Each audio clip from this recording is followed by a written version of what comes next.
Welcome to Withdraw Consent. I'm Jack. Today I want to pitch the idea that the Secret Service have betrayed the United States of America. Now, we're going to start with JFK, right? Now, I'm not going to do the whole JFK thing. I'm just going to show you a clip, right? And basically what you're going to see in this clip is it's the day that he gets shot and killed. And what's going to happen is they're getting ready to, the motorcade is getting ready to pull out. And there's two guys who are run on the back of either bumper. And they've got this little thing that they can kneel there, and basically they're kneeling on the back bumper, and they're basically blocking a gunshot from the angle that the gunshot's going to come from, right? And he's going to die from this angle. And right as the motorcade is leaving out, the supervisor, who you'll see in the second car behind him, JFK is in the front car, the second car, you'll see him stand up in the middle of the car, order the Secret Service agents not to run, because they're not going to take the bullet for him. The Secret Service is participating in murdering the President of the United States in this video I'm going to show you. And you can see that the Secret Service guy throws up his hands like, I mean, this is my job. What the heck, you know? And so I'm gonna play this for you, and then I'm also going to put a YouTube reference in the description below, and you can watch the guy plays the video 4 times or 5 times. And each time he talks about a different aspect of it. It's only a couple minutes long if you want to check that out. So here's the clip. Watch the left side of your screen. The arrow points to Agent in Charge, Emory Roberts, as he stands in the Secret Service follow-up car and motions with his hand. What he is doing is calling away the President's 2 most important bodyguards, the bodyguards whose job was to protect the President's back by riding on the bumper of the limousine throughout the motorcade. Clearly, they coordinated a plan to reduce the amount of security in the exact place where the president's about to die as the president's dying, as he's getting shot, you know? And so, I mean, I could end the episode there, like, this is ridiculous, right? But let's just keep going, right? So basically, RFK was running for president, and so here's the story that RFK Jr. tells, okay? The day that RFK, his father, won California in the Democratic primary for that year, he was at a hotel, and basically they had said, you can go through this area and you can go through this area, but we're not going through this area, the kitchen and stuff, right? So they had approved ways they can go. He had Secret Service with him, and basically as he was transiting from one place to the other, they said, no, let's go through the kitchen, which was an unapproved area. Saran was waiting in there with a rifle, I believe, and fired multiple shots at him. And so basically what RFK Jr. thinks is that Saran missed, because he went and talked to Saran in prison, who's in prison today. And he said, nah, he just didn't do it, you know?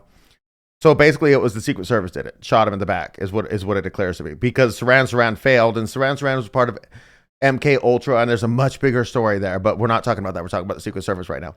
And so basically the Secret Service basically killed RFK. It's pretty good, pretty firm. I mean, you know, they lead him into the area with the gunman that, like, it's not a coincidence, we'll just say, right?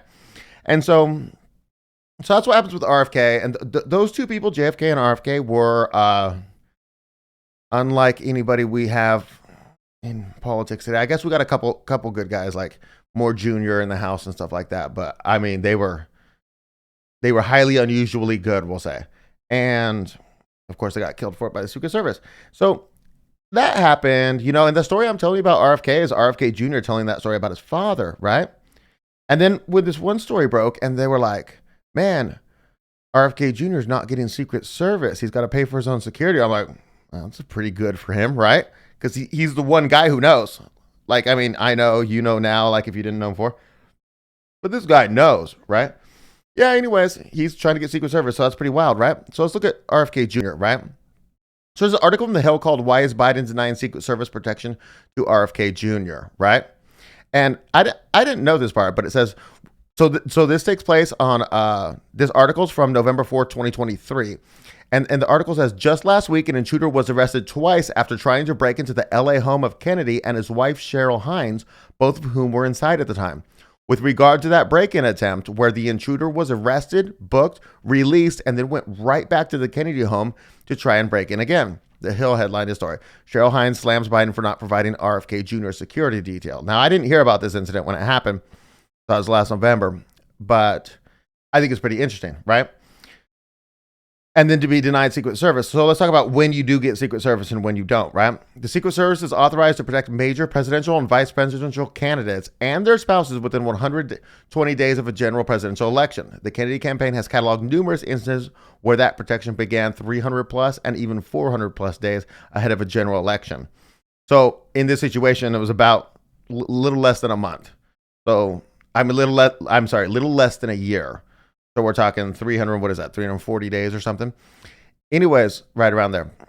And so basically when Obama, as soon as he started running, this freshman congressman, I believe, as soon as he started running for president, he immediately got Secret Service protection because he obviously didn't organically become president of the United States, we'll just say, right?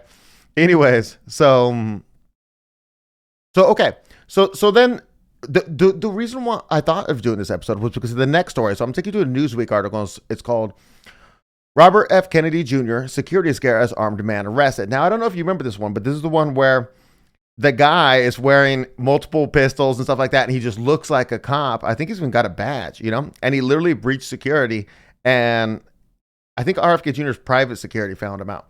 And then this is the first time that I heard that RFK Jr. was making a huge fuss about not having Secret Service protection, right? I didn't know about the multiple break-ins and stuff like that. But my immediate thought was, why? Why would you want Secret Service protection? I mean, you're just stuck paying because you